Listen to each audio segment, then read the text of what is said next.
Hey everybody, welcome back to Home Studio Pro. I'm glad you're here and I can't wait to share my custom microphone settings here on the Rodecaster Pro 2 for the Neumann TLM 103. Love this mic, and by the way, I really love the Rodecaster Pro 2. I've only had it for a couple weeks.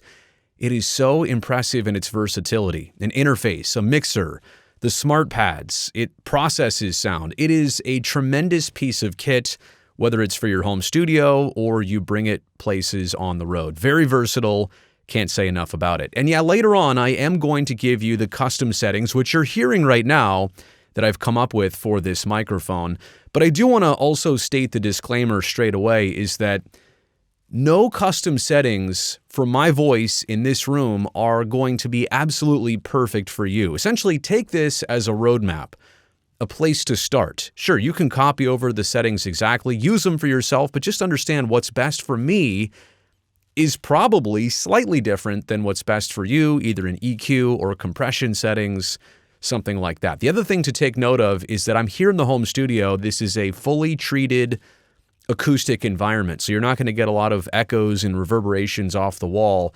The sound I'm producing here obviously matters because of the environment, not just the microphone and the settings, which I'm about to share. So, by the way, you've been hearing the TLM 103 on my TLM 103 preset. That's going to come at the end of this video. I will detail all of the fine print, so to speak. But the first thing I want to do is actually just go ahead and take off all the processing entirely. Here's what this microphone sounds like going into the Rodecaster Pro 2 at 31 dB. Obviously, phantom power is on. Here's a sample. The TLM 103 has quickly become one of the biggest successes in Neumann's history. Its pristine, clear sound is a modern update on the classic U87. Okay, let's go back to some of the basic presets here before we get into the custom one.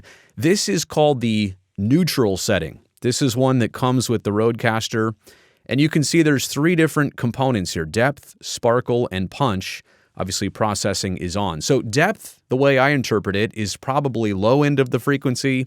Sparkle is the mids and highs. And punch, to me, has to do with probably gating and certainly compression. So you can see that all three of these are, I don't know, a quarter or a third of the way turned up.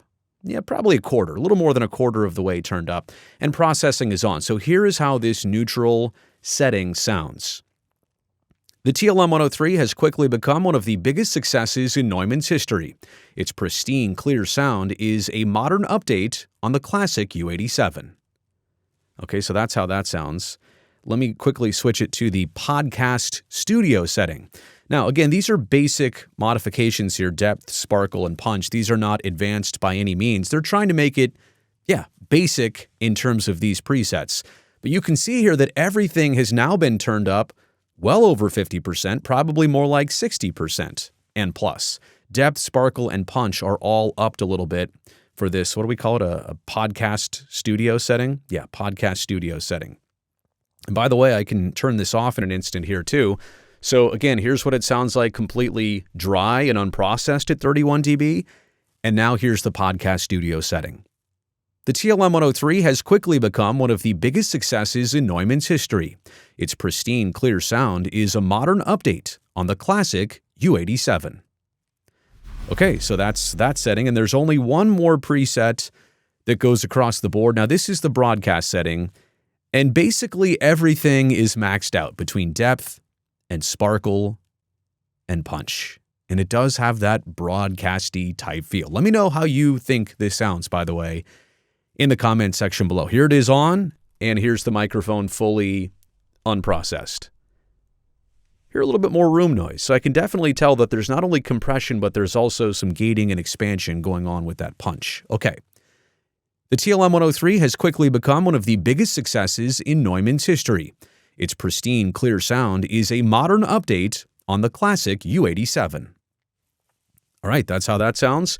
I'll go fully dry here for just a second before I get into my custom settings for this microphone. By the way, mic technique is also very important. I typically talk into a condenser at the hang loose distance away. So that's my thumb basically at the mouth and my pinky at the mic, either the front of the mic or close to the capsule. There we go. It's that hang loose distance. This is my rule for a condenser. For a dynamic microphone, it's half the distance, basically knuckles to thumb. So that's also important, right? If I were really close talking the mic, it would have a totally different sound. Okay, I'm now ready to get into, and you can see I've got the custom settings here for a bunch of different microphones. But now here are the custom microphone settings for the Neumann TLM 103 at 31 dB. Here's a sample. The TLM 103 has quickly become one of the biggest successes in Neumann's history. Its pristine, clear sound is a modern update on the classic U87.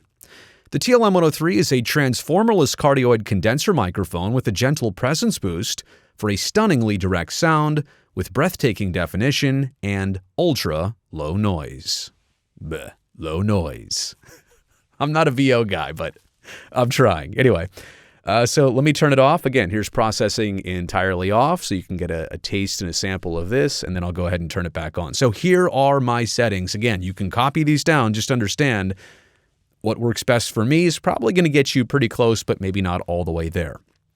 High pass filter is on at about 60 hertz, 61.5 to be precise. It's on a 6 dB per octave slope. De-essing I've got on at negative 28.8 dB, 3.6 to 1 ratio. You can see the attack and release fairly quick.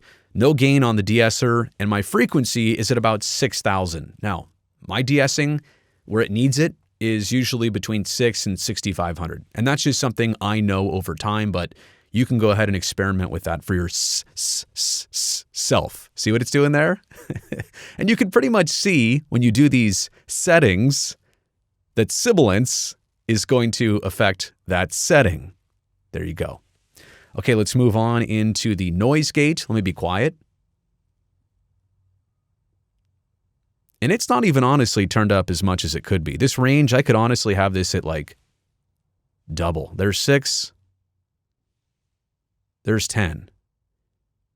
And I'm not getting a lot of gate chatter or breath noises or anything like that. So I may want to rethink this setting. And again, these are things that you make modifications over time.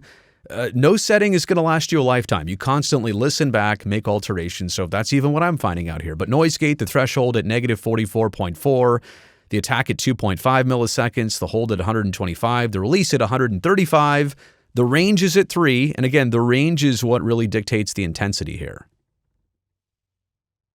I mean, there's no noise coming through, and I'm not talking now. But I keep it kind of low here at 3. Quite honestly, yeah, I could probably up that. I might refine that in a future setting. Hysteresis at 0.25. Okay, let's move on to the compressor. Threshold setting at negative 21 dB, ratio of 3 to 5. Yeah, I kind of want to crunch it when I get up there. You can see where the ball is kind of moving. It's getting compressed. It's not getting fully slammed against the wall there. Attack and release fairly quick. And I am using makeup gain at 3.2 dB here on the compressor. Okay, we'll move on to the equalizer. It's on, it's engaged. The high bell is only boosting a half a dB at 8100 hertz. This mic has tons of presence. It doesn't need necessarily a lot more of that. The mid cut, which I always do, oops, sorry, can't see that, on all my microphones, usually in the 270 to 300 range. Here it's 281.9. I'm taking away 2.2 dB. And you can see if I punch this back in, like this is a really nasally frequency right there. So that's kind of the area that I'm cutting out. And then there's the low bell at 90.7 hertz, and I'm boosting that 1.7. That's to get kind of the depth in the bottom end here. Speaking of bottom end, I do have the big bottom engaged at 86.6 hertz, as well as the drive at 62% on that big bottom. And then the oral exciter is kicking in right in my fundamental speech range frequency, 1579 hertz at 43% on the harmonics. You don't need to be precise down to the hertz, right? Down to the frequency exactly. But again, these are all guidelines of where and how to get you started. Okay, let's go ahead. Whoops. I think that's the only thing left was panning, and that doesn't really matter. So there we are at the very start. Again, those are my settings for the Neumann TLM 103. Highly encourage you to just make settings for all your different microphones. And to do that, it's quite simple. Go into advanced, make your settings, and then as soon as you're done, click advanced right there. Just tap that. And before you leave these new settings, it'll say, whoa, do you want to save these settings? You say, absolutely, yes. And what I do, by the way, is I type in the microphone and then the gain setting that I know I want it to be at, because the gain setting does not apply to the preset. The preset only manipulates the filters and the EQ and the compression. It does not affect the actual preamp. You have to still dial in that number yourself, just so you know. So I put in the number there just as a reminder to me, hey, 31 dB on this microphone at this distance and this volume, and it typically works for me. So let me know what you think about this video. You've hung around this long. I really appreciate that. Thumbs up if it provided you some value. Also, don't forget to subscribe to this channel, Home Studio Pro, so that I can definitely see you next time.